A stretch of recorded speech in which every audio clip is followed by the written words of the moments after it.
So zebra is originally black-coated with white stripes, and those stripes will serve as to dazzle and confuse their enemies, as well as the biting insects. Or it can also control their body heat.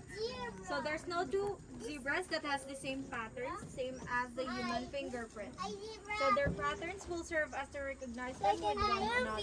So again, that is the group of zebra. So behind the zebra, we have the blessed book. So the derived from the African name blessed, which means blazed, that indicates on the white markings on their face.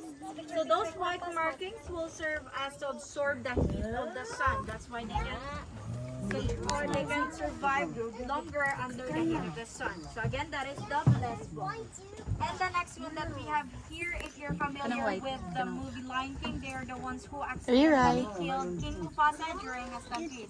That's the wildebeest. The wildebeest are mammals that also belong to the family of antelopes. So they're one of the largest antelopes since they can reach